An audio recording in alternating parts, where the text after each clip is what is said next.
Okay. हाँ बेटा, ये सभी ब्रांच वालों के लिए ना, सिविल ब्रांच, मैकेनिकल ब्रांच और इसी ब्रांच।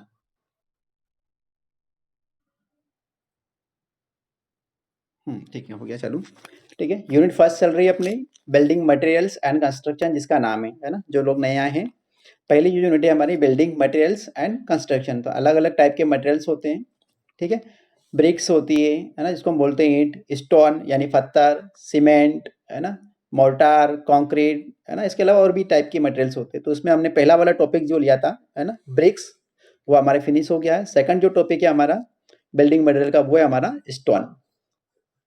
ठीक, फोटो दिख रहा दे रहा है आपको स्टोन का,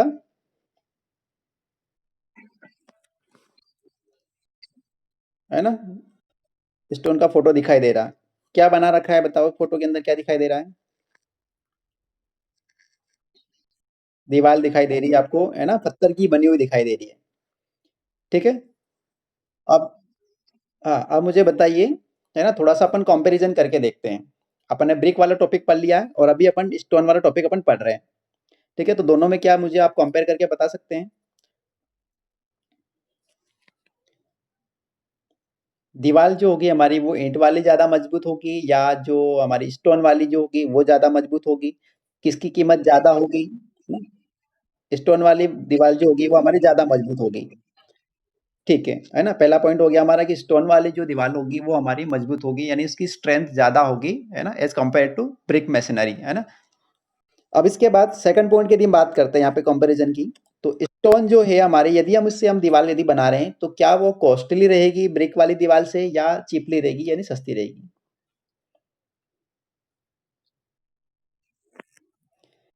हाँ, आप लोग सभी जानते हैं, अच्छी तरह से जानते हैं वैसे, है ना। देखो, आज की यदि हम कंडीशन की यदि बात करें, है ना, आज की कंडीशन यदि बात करें, तो जो स्टोन है ना, वो आसानी से अवेलेबल नहीं होते हैं।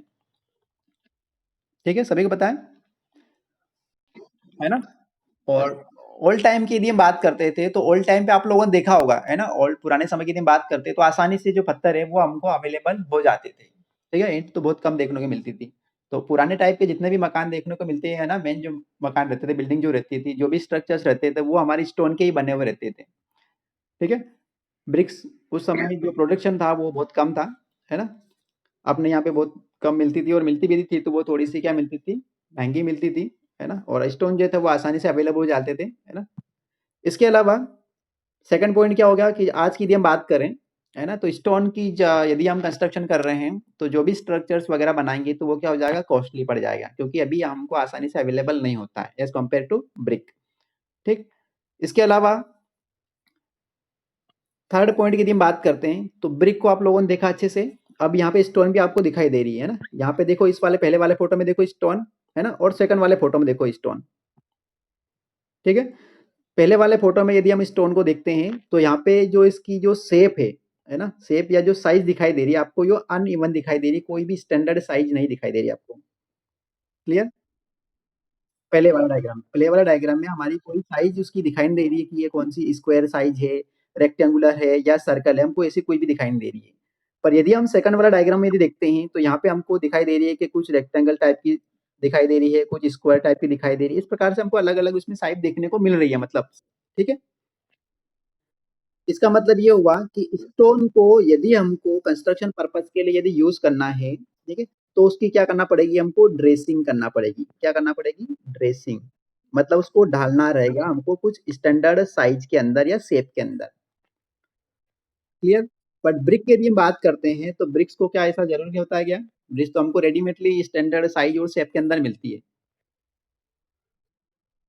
ठीक है, तो यहाँ पे यदि हम थर्ड यदि कंपैरिजन की यदि हम बात करते हैं, तो स्टोन जो रहेगा उसको ड्रेसिंग की रिक्वायरमेंट रहेगी, बट ब्रिक को नहीं रहेगी, क्योंकि वो तो ऑलरेडी ड्रेस्ड रहती है, स्टैंडर्ड शेप और साइज रहती है उसकी, रेक्टेंगुलर शेप रहती है, और 19 इंटू 9 इंटू 9 सेंटीमीटर डायमेंशन रहती है उसकी। बट यहाँ पे जो हमारी जो या क्या नाम, स्टोन जो है उसकी कोई भी शेप नहीं होती है, कोई भी साइज नहीं रहती है। तो हमको जिस साइज में चाहिए या जिस शेप में चाहिए, उस पर्टिकुलर शेप या साइज में हमको पहले उसको ड्रेस करना पड़ेगा, यानी ढालना पड़ेगा उसको पहले। ठीक, तो इसके लिए हमको कोई भी स्किल्ड, है ना, जिसको आता हो, जिसको हम बोलते हैं कारीगर, है ना, कोई भी स्किल्ड जो लेबर होगा उसकी हमको इसमें रिक्वायरमेंट रहती है।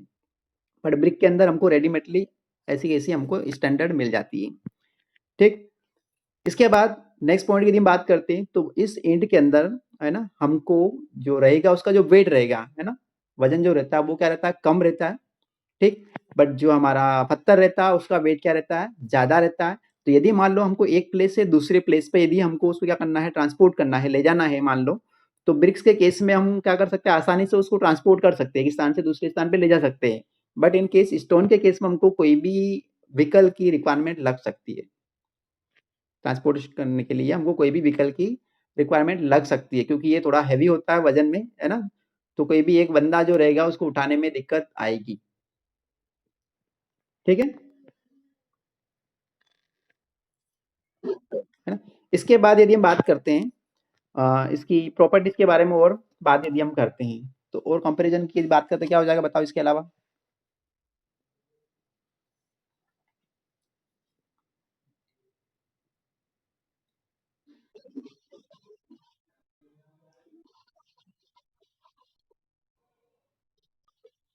क्या नहीं होगी, डिजाइन नहीं मिलेगी। अच्छा ठीक है ना। इसके अलावा यदि हम आग की यदि बात करते हैं, फायर रेजिस्टेंट की यदि बात करते हैं, तो दोनों में कौन बेटर है, स्टोन क्यों बेटर है बेटा, और ब्रिक क्यों बेटर है, बताओ थोड़ा सोच के। देखो यदि मान लो एक पत्थर वाली जगह पे यदि आग लगती है मान लो, या गर्म करते हैं फॉर एग्जांपल के लिए, है ना, पत्थर को आप गर्म करेंगे, ठीक है, और आप वहां पे बैठो, उनके पास में रुको आप, है ना, और आप ब्रिक को आप आग लगाओ और आप वहीं पे रुको, आप बताओ दोनों में नुकसान किससे ज्यादा आप,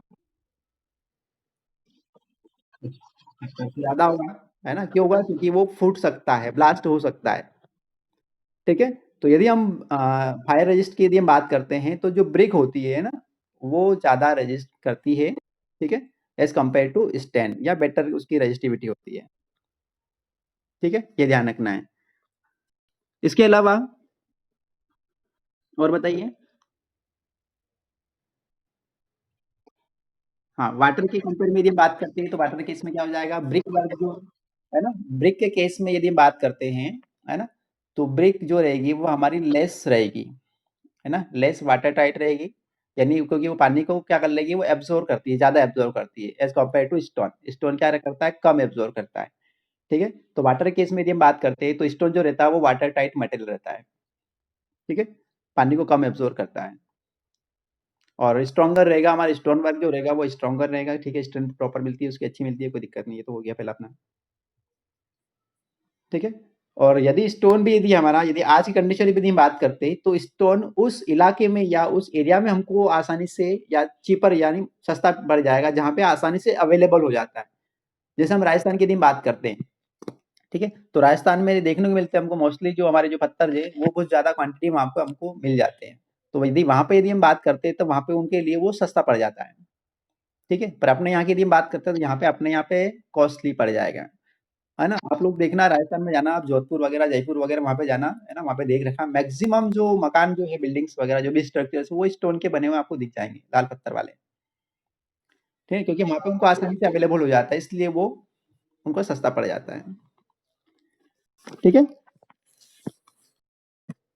चलो, है ना, तो दोनों में कंपैरिजन यदि मान लो लिखने को आता है तो आप कर सकते हैं, कोई दिक्कत नहीं। वैसे मैंने सेंड कर दिया है, जो ब्रिक वाला जो टॉपिक था, है ना, उसके साथ सेंड किया हुआ है ना, comparison of brick work and stone work का। ठीक है, चलो अब इसके बाद हम आगे बढ़ते हैं।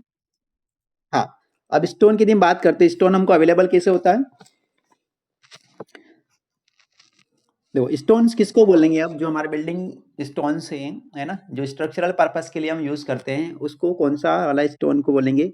हर टाइप के स्टोन्स को हम नहीं बोल सकते, जो हमारे स्ट्रक्चरल या जो कंस्ट्रक्शन पर्पस के लिए जो हम यूज करते हैं उस स्टोन को हम बोल सकते हैं बिल्डिंग स्टोन्स। ठीक है, the stones which are suitable for construction purpose, है ना। अब कंस्ट्रक्शन पर्पस में कौन कौन से हमारे हो सकते हैं, है ना, रिटेनिंग वाल बनाने के लिए, है ना, अबुटमेंट बनाने के लिए, डैम्स बनाने के लिए, है ना, बैराजेस बनाने के लिए, रोड या कोई भी बिल्डिंग्स बनाने के लिए जो हम स्टोन यूज कर रहे हैं उस स्टोन को हम बिल्डिंग स्टोन्स बोलते हैं। ठीक, जो भी हम स्टोन यूज कर रहे हैं उसके अंदर प्रॉपर स्ट्रेंथ और ड्यूरेबिलिटी होना चाहिए। हाँ,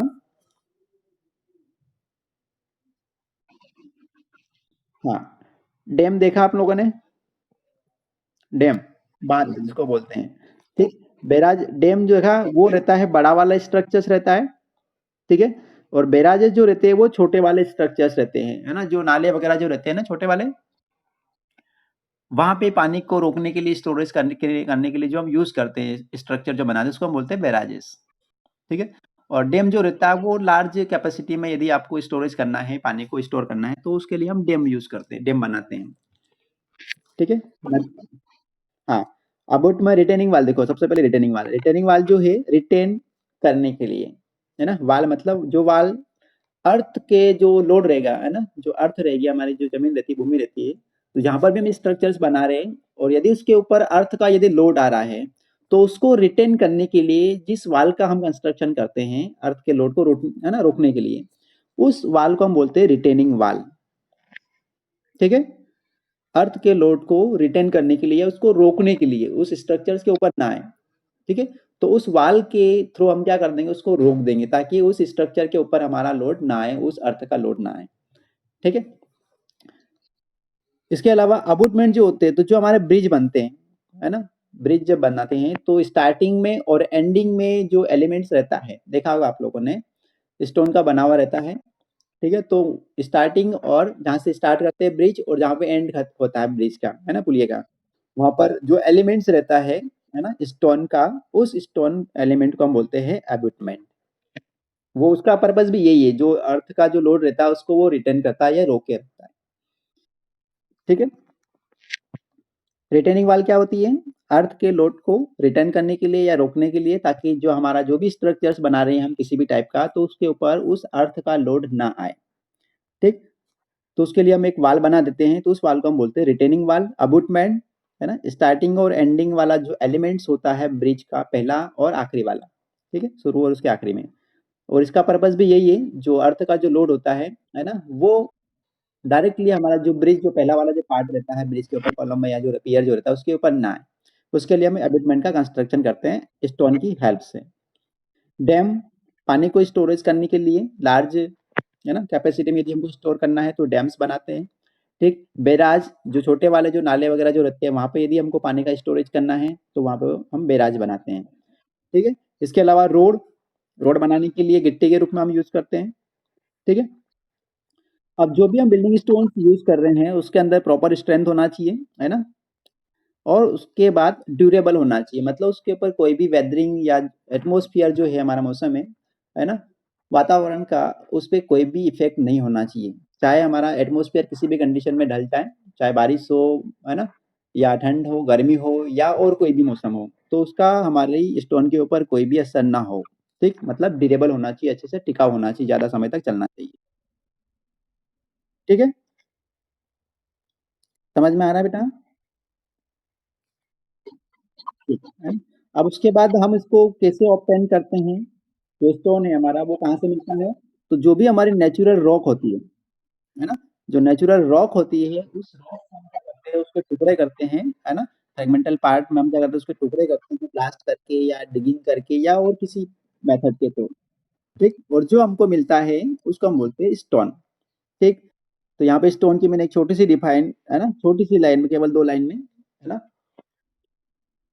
2 वर्ड में, 2 से 3 वर्ड के अंदर केवल इसको डिफाइन कर रहा है। स्टोन क्या है, स्मॉल पीसेस ऑफ रॉक्स, केवल इतना याद रखो, स्मॉल पीसेस ऑफ रॉक्स, यदि आपने याद रख लिया और बाकी यदि आपने कुछ भी लिख दिया तो भी चल जाएगा, यदि आपने ये लिख दिया तो आपका काम हो गया, ठीक है। जो भी बड़ी बड़ी हमारी चट्टान होती है, जो रॉक होती है, उसका जो छोटा वाला जो पार्ट होता है ना, उसको हम बोलते हैं स्टोन, ठीक। ये मेरा माइक थोड़ा सा म्यूट कर ले, किसकी आवाज आ रही है, ठीक। तो स्मॉल पीसेस ऑफ जो रॉक्स होंगे, रॉक्स के जो छोटे छोटे जो टुकड़े होंगे उसको हम बोलते हैं स्टोन्स, ठीक। अब यहाँ पे हमारी कोई भी डेफिनाइट शेप या जो हमारा स्ट्रक्चर होता है वो नहीं होता है स्टोन या रॉक का, ठीक है, वो हमने उसके अंदर देख लिया था, ठीक है। These are fragmented part of the rock, यानी खंडित या जो टुकड़े हैं ना, एक तरह से पीसेस होते हैं। अब इसके बाद हम देखते हैं, है ना, रॉक्स की यदि हम बात करते हैं तो रॉक्स का इसका क्या हो जाएगा, उल्टा हो जाएगा, ठीक है। रॉक्स की यदि हम बात करते हैं तो क्या हो जाएगा, इसका उल्टा हो जाएगा, ठीक। तो बंडल्स या एग्रीगेट्स ऑफ स्टोन्स या मिनरल्स, जो भी स्टोन्स होते हैं उसका एक बंडल्स होता है, ये जो एग्रीगेट होता है यानी कंबाइंड जो फॉर्म होता है, उसको बोलते हैं हम रॉक्स। ठीक है, आवाज आ रही है ना?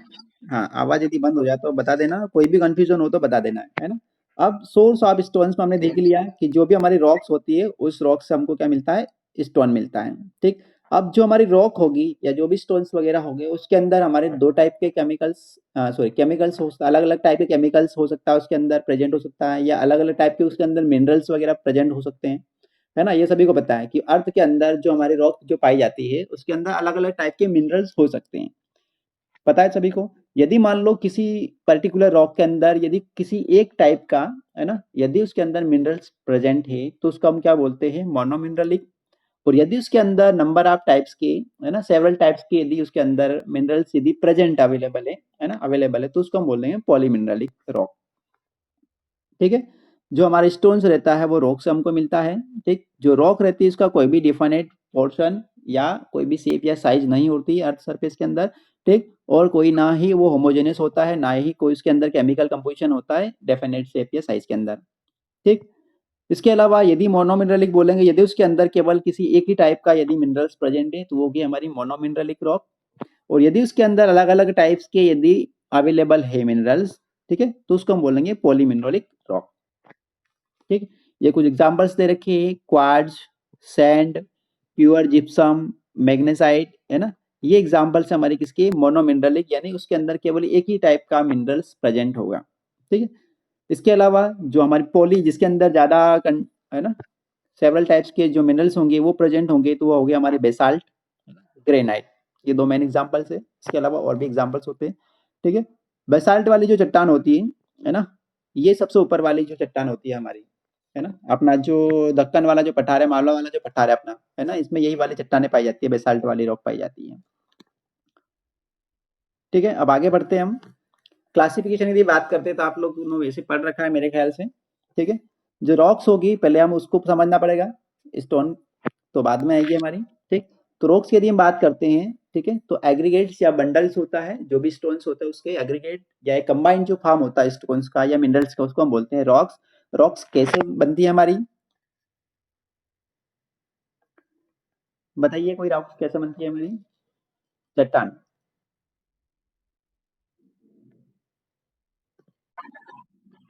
हाँ ठीक है, बंडल या मिनरल्स ऑफ स्टोन्स हो गया हमारा, है ना, कंबाइंड जो फॉर्म होता है, बट ये बनता कैसे है, छोटे छोटे टुकड़े हैं वो इकट्ठे कैसे हुए, कहाँ से आए? नेचुरली तो बेटा कहाँ से आए, आप लोगों ने पढ़ा है इसलिए पूछ रहा हूँ। लावा का नाम सुना आप लोगों ने? हाँ, वोल्केनिक इरप्शन होता है तो सुना आप लोगों ने, पेपर में पढ़ा है, देखा भी है ना? है ना, तो जब वो अर्थ सरफेस के अंदर, ग्राउंड के अंदर, अर्थ के अंदर है ना, बहुत ज्यादा कंडीशन में हमारा टेम्परेचर जो रहता है, प्रेशर और जो टेम्परेचर रहता है वो ज्यादा हो जाता है, तो उस कंडीशन में जो अर्थ के नीचे वाले जो चट्टान रहती है, जो रॉक रहता है, वो पिघलना स्टार्ट हो जाता है। ठीक है, और उसके बाद क्या होगा, पिघलना स्टार्ट हो जाएगा तो टेम्परेचर बढ़ ही रहा है ना, प्रेशर और टेम्परेचर बढ़ ही रहा है तो पिघलना स्टार्ट हो गया, और पिघलना स्टार्ट हो गया तो फिर क्या होगा, कहीं ना कहीं उसको निकलना ही पड़ेगा बाहर की तरफ। तो वो क्या होता है, जो अंदर जो चट्टान रहती है वो क्या हो जाती है, फिर पिघलने के बाद में लावा या मैग्मा के रूप में क्या हो जाती है, अर्थ सरफेस के ऊपर क्या हो जाती है, फैल जाती है। ठीक है, डायग्राम बताता हूँ ये इस टाइप से, है ना। अर्थ के अंदर जो लावा रहेगा हमारा ये इस प्रकार से, है ना, जब टेम्परेचर रहता है तो लावा के रूप में क्या होता है, बाहर निकलना स्टार्ट हो जाता है। ठीक है, ये अर्थ के ऊपर हमारा निकलना स्टार्ट हो जाता है, और उसके बाद ठंडा होने के बाद क्या हो जाता है, फैल जाता है इस प्रकार से, ये है ना, गरम गरम क्या होता है, फैल जाता है, और ठंडा होने के बाद में फिर ये एक चट्टान का रूप ले लेता है। ठीक है, तो ये वाली जो चट्टान रहती है ना, इसको हम बोलते हैं रॉक्स बोलते हैं। ठीक है, तो जो रॉक्स है उसको हम तीन टाइप से कैटेगराइज करते हैं। पहली जो कैटेगराइज है या जो क्लासिफिकेशन है वो हमारा जियोलॉजिकली, जियोलॉजिकली यदि हम बात करते हैं तो अकॉर्डिंग टू फॉर्मेशन, फॉर्मेशन के अकॉर्डिंग, है ना, फॉर्मेशन की यदि हम बात करते हैं तो फॉर्मेशन के अकॉर्डिंग जो हमारा क्लासिफिकेशन होगा उसको हम बोलेंगे जियोलॉजिकल क्लासिफिकेशन। ठीक, सेकंड दे रखा हमारा केमिकल क्लासिफिकेशन, यानी केमिकल्स उसके अंदर कौन कौन से प्रेजेंट है, जो भी पर्टिकुलर रॉक है उसके अंदर कौन कौन से टाइप के केमिकल्स प्रेजेंट है, यदि उसके हिसाब से यदि हम क्लासिफाइड कर रहे हैं तो वो होगी हमारी केमिकली। ठीक है, थर्ड वाली फिजिकली यानी अपीयरेंस, यानी उसको हम देख के यदि बता रहे हैं अपीयरेंस के अकॉर्डिंग, ठीक है, अपीयरेंस के अकॉर्डिंग यदि उसको हम बता रहे हैं तो वो हो जाएगा हमारा फिजिकली क्लासिफिकेशन हो जाएगा रॉक्स का, ठीक है। तो पहला दे रखा है classification geological classification, second chemical classification और थर्ड दे रखा हमारा फिजिकल क्लासिफिकेशन, ठीक है। यहाँ तक किसी कोई डाउट है? ठीक। अब जियोलॉजिकल जो क्लासिफिकेशन होता है हमारा, ठीक है, जियोलॉजिकल जो क्लासिफिकेशन होता है वो भी कितने टाइप का होता है हमारा, इग्नियस रॉक्स, सेडिमेंट्री रॉक्स और मेटामॉर्फिक रॉक, ठीक है। मतलब जियोलॉजिकल क्लासिफिकेशन को वापस से हमने 3 सब कैटेगराइज में डिवाइड किया है, इग्नियस रॉक, सेडिमेंट्री रॉक और मेटामॉर्फिक रॉक, ठीक। उसी प्रकार से वापस हमने सेकंड वाला जो पॉइंट था हमारा केमिकल क्लासिफिकेशन, इसको भी हमने 3 सब कैटेगरी में डिवाइड किया है। एक है हमारा सिलिशियस यानी केमिकल्स की बात करते हैं, है ना। केमिकल्स में हमारा पहला हो गया हमारा सिलिशियस, सेकंड आर्जिलिशियस और थर्ड हो गया हमारा कैलकेरियस, ठीक। इसके बाद थर्ड कैटेगरी हमारी थी फिजिकली, फिजिकली यानी अपीयरेंस के अकॉर्डिंग। तो अपीयरेंस के अकॉर्डिंग हमारा पहला हो जाएगा एक स्ट्रेटिफाइड, सेकंड हो जाएगा अनस्ट्रेटिफाइड और थर्ड हो जाएगा हमारा फोलिएटेड टाइप रॉक्स, ठीक है। अब इसके बाद आते हैं हम पहला वाला इग्नियस रॉक्स जो होती है उसका फॉर्मेशन कैसे होता है, ठीक है, उसके अंदर कौन कौन से सब कैटेगराइज होंगे और भी, ठीक है। तो अभी हमने बेटा रुक जाओ, है ना, 5 मिनट बाद। पहला जो हमारा दे रखा है इसमें प्लूटोनिक दे रखा है, फिर सेकंड दे रखा है हाइपाबैसाल और थर्ड दे रखा है हमारा वोल्केनिक, ठीक है। अभी हमने डायग्राम में देखा था ये, है ना, ये जो डायग्राम है इस डायग्राम में हमको दिखाई दे रही है ना, जो हमारा जो लावा होगा, है ना, जब हॉट वाली कंडीशन में होगा तो उस कंडीशन में जब बाहर निकलता है तो क्या होगा, 3 टाइप की प्रोसेस आपको देखने की मिलेगी इसके अंदर। सबसे नीचे वाला, ठीक है, इसके बाद सबसे भारी वाला और एक बीच वाला, ठीक है। जो लावा होगा हमारा जब बाहर निकलता है तो उसकी 3 कंडीशन हमको देखने को मिल सकती है, या कोई भी किसी की भी हमको बातें दिखाते हैं, ठीक है। एक तो सबसे अंदर वाला जो होगा, एक जो बीच वाला जो पार्ट होगा और एक जो ऊपर वाला जो पार्ट होगा, ठीक है। ये 3 कंडीशन हमको इग्नियस रॉक के अंदर देखने को मिलेगी। सबसे पहली जो कंडीशन है वो हमारी प्लूटोनिक है, ठीक है, प्लूटोनिक रॉक्स जिसको हम बोलते हैं प्लूटोनिक, या इसको हम बोलते हैं इंट्रूसिव भी बोलते हैं इसको, ठीक है ना।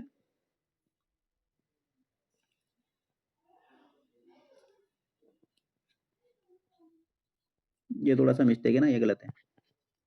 प्लूटोनिक वाली जो रॉक होती है इसको हम बोलते हैं इंट्रूसिव रॉक,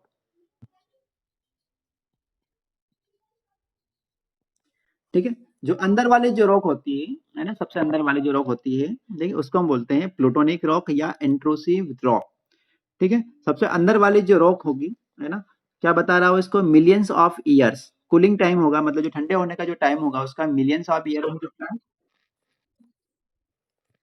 अब आ रही है आवाज? नहीं, मेरे पास तो कोई पियोना नहीं बज रहा है बेटा, उधर ही आपके उधर कोई बज रहा है किसी का। अच्छा, तो बेटा हो सकता है वो आपका नेटवर्क हो सकता है या फिर मेरा भी नेटवर्क हो सकता है ना, दोनों टाइप का नेटवर्क हो सकता है।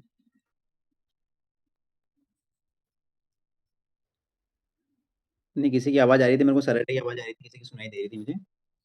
ये बेटा किसी का आवाज आ रही है, किसका बज रहा है ये, है ना।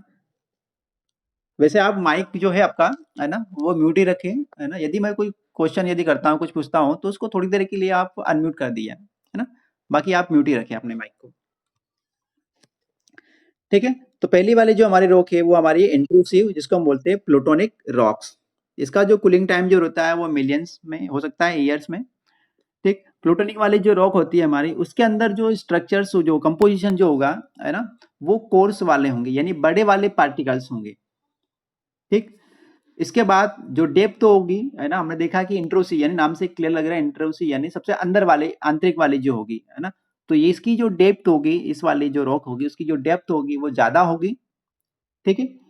इसके अलावा इसके अंदर का जो ग्रेन जो होगा, है ना, वो कोर्स वाला होगा यानी बड़े वाले पार्टिकल्स प्रेजेंट रहेंगे इस वाली रॉक के अंदर, ठीक। अब एग्जाम्पल की यदि बात करते तो एग्जाम्पल्स में इसके अंदर आएगा गेब्रू, ठीक है, गेब्रू दिखाई दे रहा है, गेब्रू प्लूटोनिक रॉक या जो अंदर वाले जो रॉक होते हैं इंट्रूसिव रॉक, इसका एग्जाम्पल्स है, ठीक है। इसके अलावा एक पेग्मेटाइट है ना, एक पेग्मेटाइट भी इसका एग्जाम्पल्स है। पेग्मेटाइट,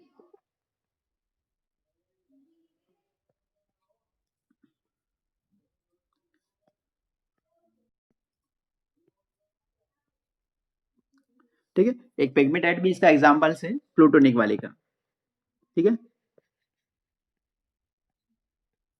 प्लूटोनिक रॉक का। इसके बाद सेकंड वाला जो हमारा पार्ट आता है उसको हम बोलते हैं हाइपरबेसाल्ट रॉक। हाइपरबेसाल्ट रॉक की यदि हम बात करते हैं तो ये वाली जो रॉक होगी, है ना, तो ये बीच वाला जो पार्ट होगा, जब लावा बाहर निकलता है और ठंडा होने के बाद जो बीच वाला जो पार्ट रह जाता है, जो लेयर रह जाती है, उसको हम बोलते हैं हाइपरबेसाल्ट रॉक। तो इसके अंदर थोड़े से क्या होंगे, फाइन वाले पार्टिकल्स होंगे, ठीक है, कोर्स से थोड़ा सा क्या होगा, थोड़े से छोटे वाले पार्टिकल्स होंगे, ठीक, फाइन वाले पार्टिकल्स होंगे इसके अंदर। और ये जो डेप्थ की बात करते हैं तो ये थोड़ी सी कम डेप्थ होगी इसके अंदर, ठीक, यानी कम डेप्थ पर, ये अर्थ के अंदर थोड़ी सी डेप्थ पर जाने पर आपको ये वाली रॉक जो है वो आपको मिल जाएगी, ठीक।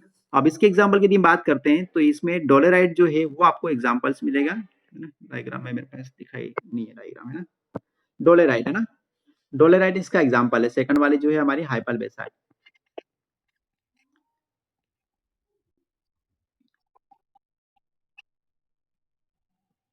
अच्छा, ऐसा अच्छा ओपन हो गया, पता नहीं चला आपको, है ना, चलो ठीक है, चलो बाकी अपन कल पढ़ेंगे डिटेल में, है ना। चलो ये तो समझ में आ गया आप लोगों को।